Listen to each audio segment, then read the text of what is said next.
Hello YouTubers, Alaska Prepper here. You know, I was laughing to myself before I pressed record, and it's because I came up with something that I think I'm going to start doing and posting a weekly roundup video on Sundays, since I'm not doing any live streams on Sundays as of now. And that's going to be a video that includes all of the little news articles that I missed here and there throughout the week.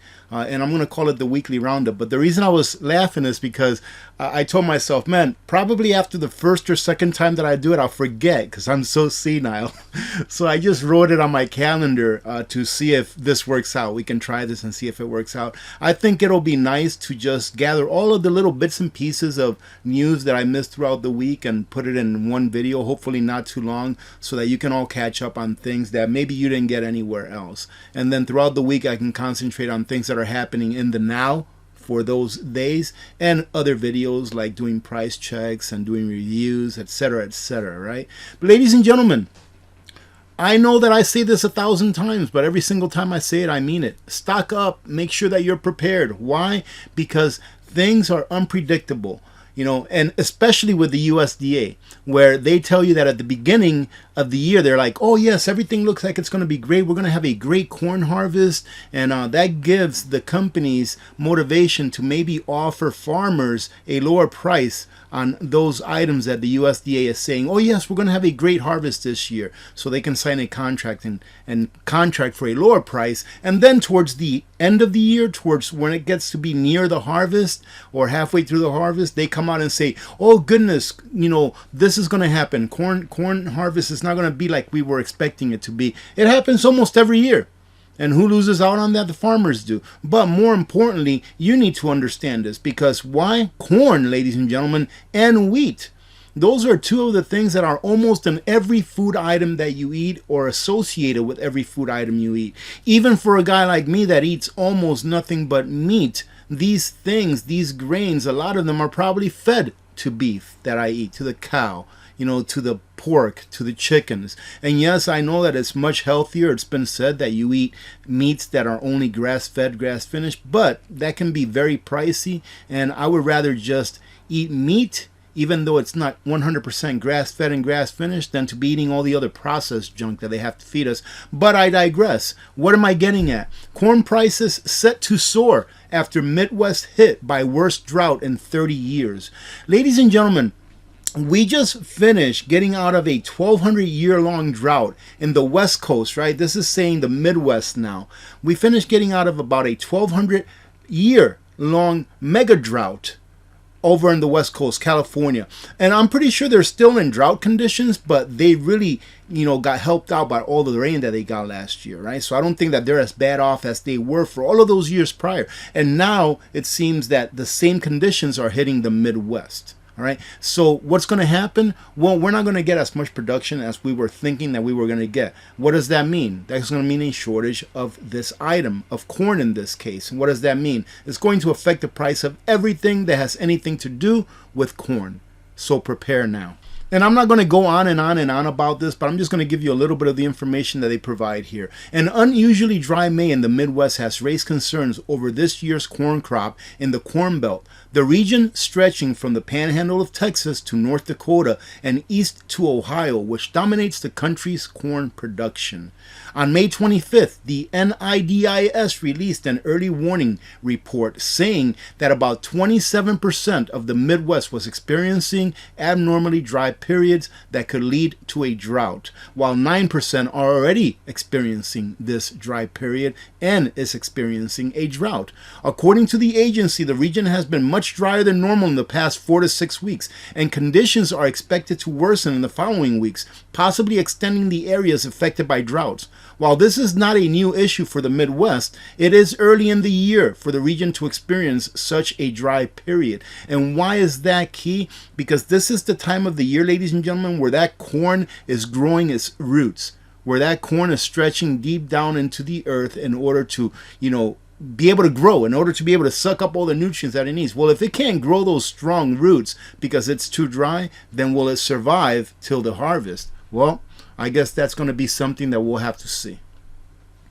And to finish it off, trying to make this a little bit shorter, I will leave the link to all of these articles that I go over on a pinned comment, ladies and gentlemen, so that you can revisit them in case you would like to. The U.S. Department of Agriculture, the USDA, forecast the country's corn production to reach a record high. They forecasted this, right? To reach a record high of 15.3 billion bushels this year. But if dry temperatures carry on in the next few weeks, these could have a significant negative impact on the corn crops in the Midwest, as the region could face the worst drought in 30 years since 1983, the North American drought. If the drought continues and it becomes more severe and carries on for a bit, I think that you could see a 10 to 15% reduction in the amount of actual corn. My view is that corn prices are going to continue to rise. And ladies and gentlemen, you may ask yourself, well, we were going to have a record production of corn this year, and we're only going to be going down by a little bit. Well, what does that matter? Why is corn prices going to go up? Because we have a world market in corn. All right, we have a world market in corn. So even though we can produce enough corn for us here in the United States and have plenty to go around here in the United States, the price of corn is measured by the world production of corn. So whatever we add to the world production is going to determine on what the price of corn will be in the open market. So even though we produce enough for ourselves, doesn't mean that the price of corn is going to stabilize for us or go down.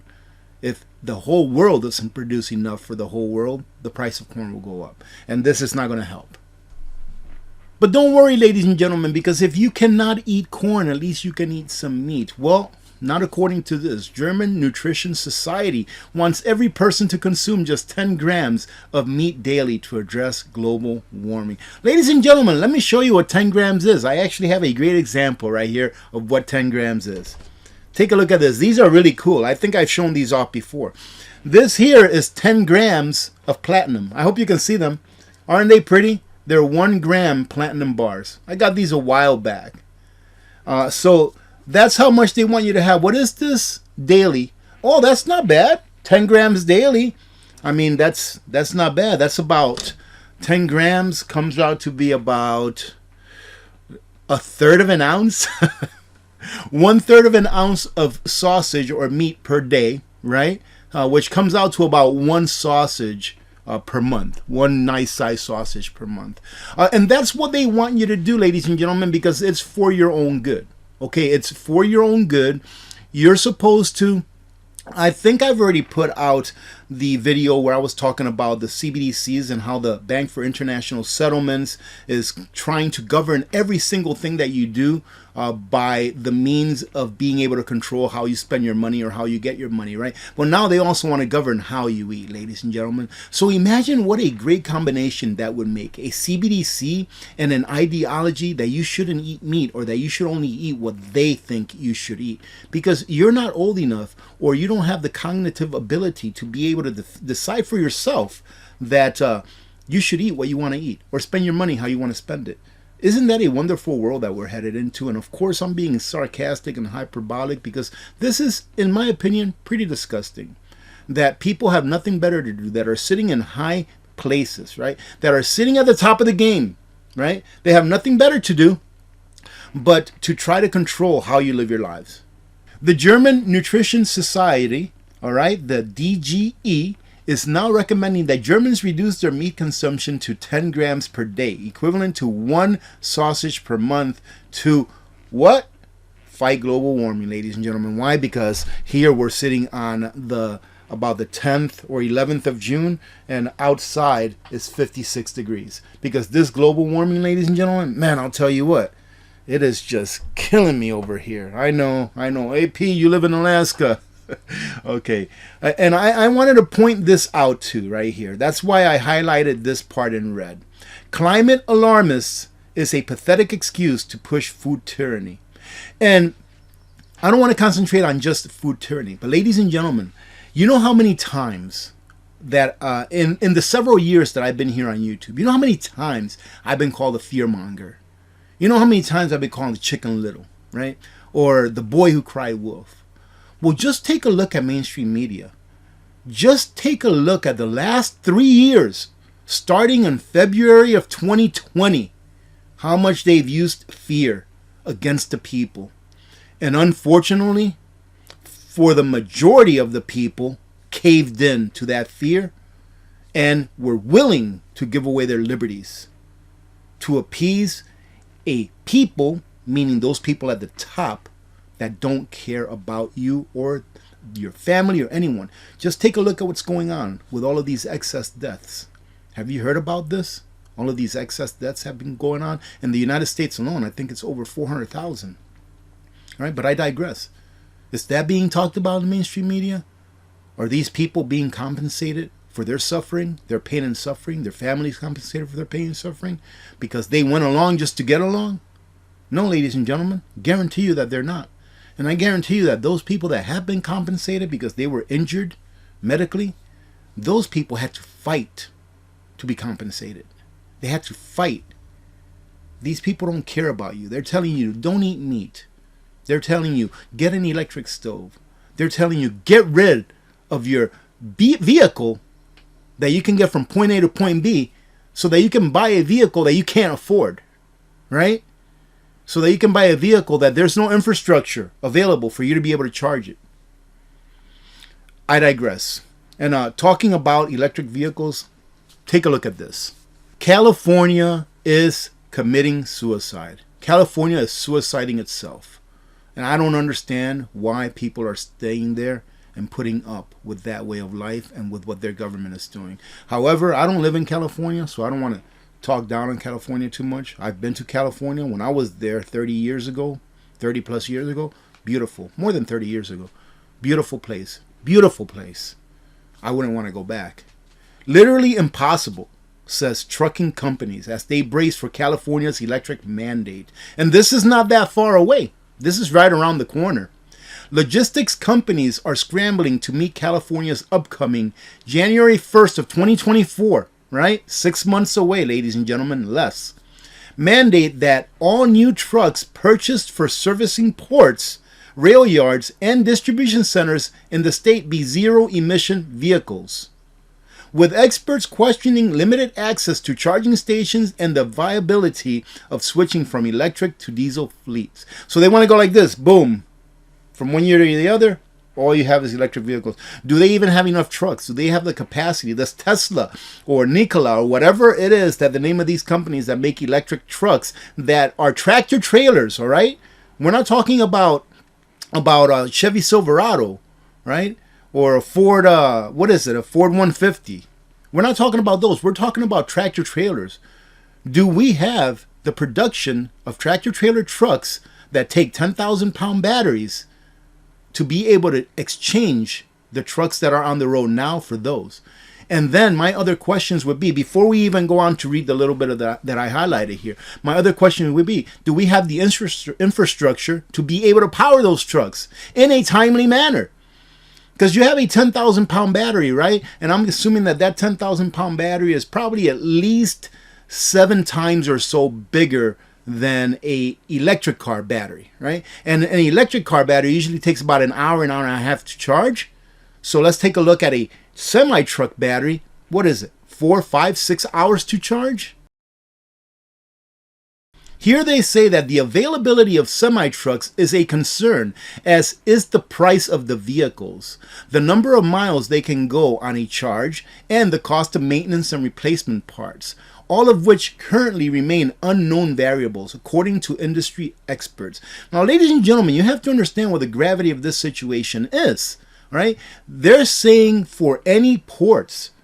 So in California, this law that they passed that takes effect on the 1st of January is not only going to affect California, it can also affect the rest of the nation because we get a lot of our imports from California ports. So what they're saying is that if you're going to come to one of our ports to pick up stuff, you need to have an electric truck. Without having an infrastructure to recharge them, without having the capacity of being able to exchange them out for the older trucks that are on the road already. They're saying you have to have an electric truck. They continue to say, we need to know all of these things in order to plan. Absolutely.